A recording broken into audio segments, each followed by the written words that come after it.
All right, so today we're diving deep into, you guessed it, OneCoin. OneCoin. One of the biggest, if not the biggest, crypto scams in the history of crypto. Yeah. And we're talking billions. Billions. With a B.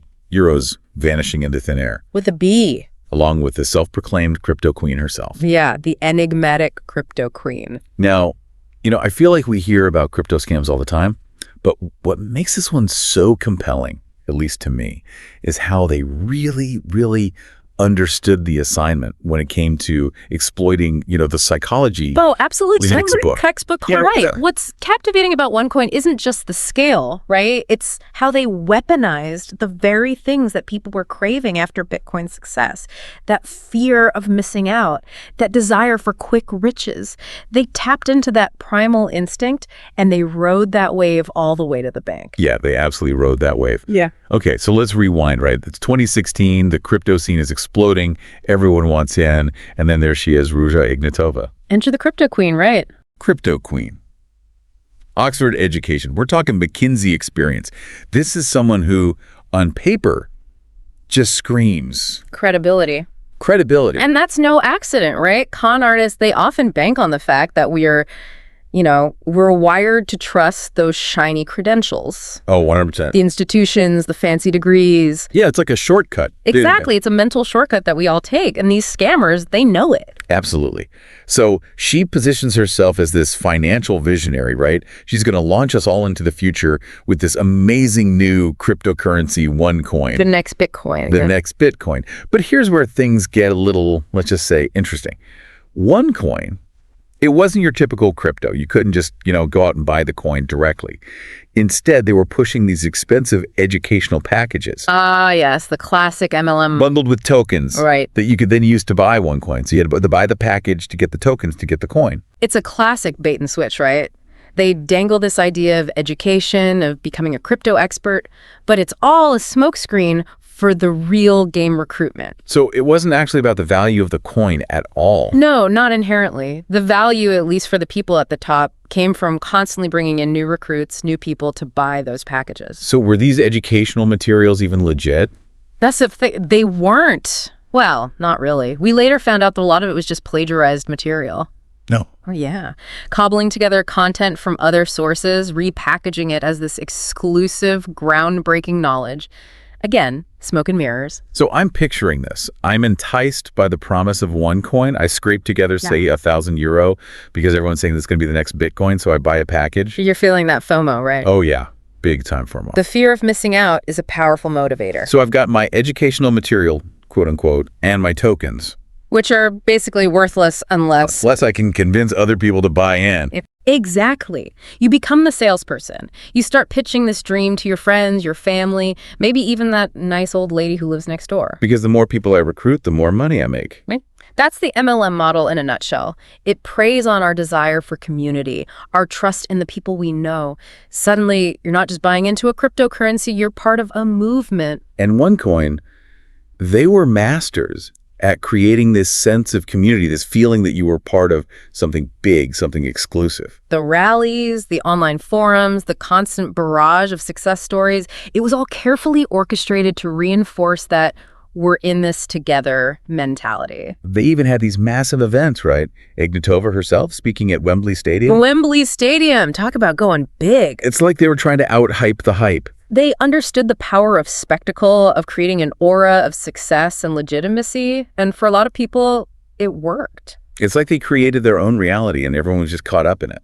In a way, they did. And when you're inside that bubble, it can be hard to see things clearly. But there was one, let's call it a slight oversight. A slight oversight. A teensy tiny problem. Okay, I'm intrigued. They didn't actually have a blockchain. Ah, yes, the small matter of the blockchain. The backbone of any cryptocurrency. The very foundation. Imagine building a skyscraper on a foundation of sand.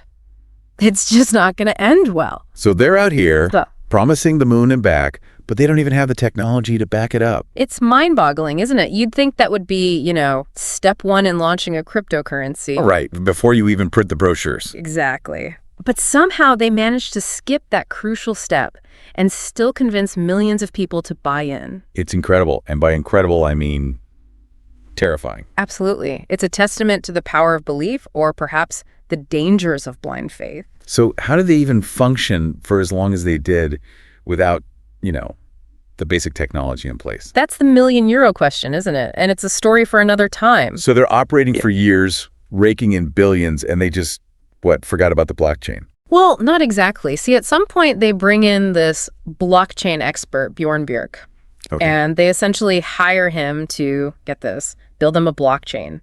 3 years in. You got to be kidding me. It's like they baked a cake and then decided to add the flour. It's incredible, right? Yeah. But it speaks to the power of their deception. So what did this Bjerke guy say? Did he not realize what he was walking into? Well, according to him, he raised concerns, tried to tell them that building a blockchain after the fact, well, it just doesn't work that way. Right. You can't just slap a blockchain on like a new coat of paint. Exactly. But it seems like his warnings fell on deaf ears.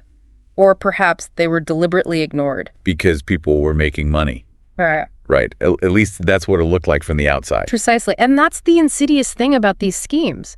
As long as the money keeps flowing, as long as people believe they're winning, they're less likely to question the system. So even with the blockchain issue, even with experts raising red flags, people just doubled down. Many did. They'd been seduced by the OneCoin dream, blinded by the promise of those ever-increasing returns. Remember those staged testimonials, those online forums buzzing with success stories? Oh, yeah. It was all over social media. People showing off their supposed earnings, their lavish lifestyles, all thanks to OneCoin. It was a powerful form of social proof. And when you combine that with the fear of missing out, it's a potent cocktail. It's like a recipe for disaster. Exactly. And the worst part is, it wasn't just whispers on the internet. We're talking official warnings from legitimate authorities. Really? Like who? Bulgaria, Finland, Norway. Even the Hungarian central bank came out and explicitly labeled OneCoin a pyramid scheme. And still, people held on. It's remarkable, isn't it? But it speaks to the power of belief, the allure of being part of something bigger than yourself. They'd bought into this narrative, this vision of the future, and they weren't ready to let go even when the evidence was staring them right in the face. So what finally burst the OneCoin bubble? If government warnings weren't enough, what did it? Well, you can't outrun reality forever. And for many OneCoin investors, that reality check came with the collapse of their internal exchange, xcoinx.com. This was supposed to be the platform where OneCoin finally transformed into, actual spendable money. That was the promise, at least. They touted it as a way to empower investors, give them control over their assets. What? But as with most things OneCoin, there was a catch.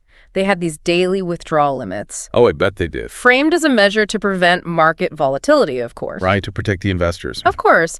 But in reality, it was just another way to control the flow of money, keep the illusion going a little while longer. So what happened? Did they just one day shut down the exchange and run off with everyone's money? Well, it wasn't quite that dramatic, but in 2017, xcoinx.com went offline. Here it comes. Citing maintenance, they claimed. But for many investors, it was the beginning of the end. The moment they realized they'd been had. Exactly. And where was Ruja Ignatova, the crypto queen herself, during all of this? Don't tell me. She was gone, vanished without a trace. Vanished, like disappeared into thin air. Poof. Oh. Gone, with billions in tow.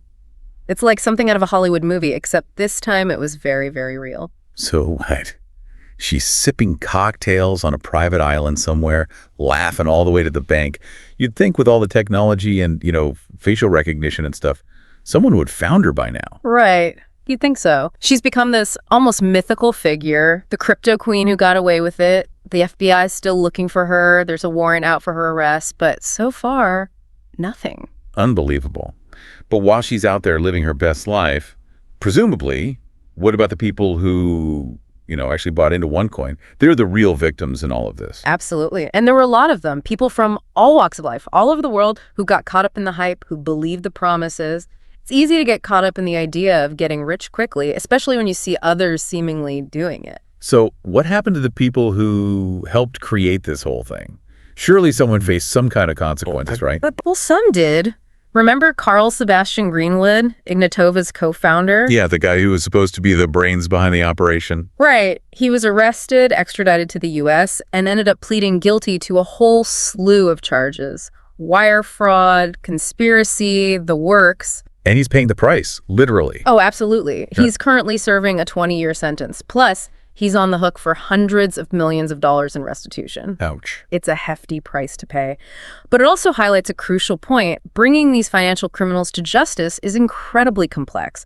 We're talking about shell companies, offshore accounts, jurisdictions that don't exactly cooperate with international investigations. It's a whole thing. Sounds like a headache for law enforcement, to say the least. To say the very least, it's a constant game of cat and mouse. So where does this leave us? What's the lesson in all of this, especially when it comes to, navigating the world of crypto?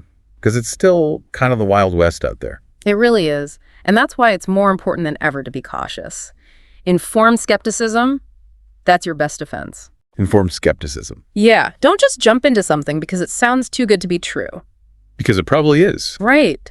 Do your due diligence, as they say.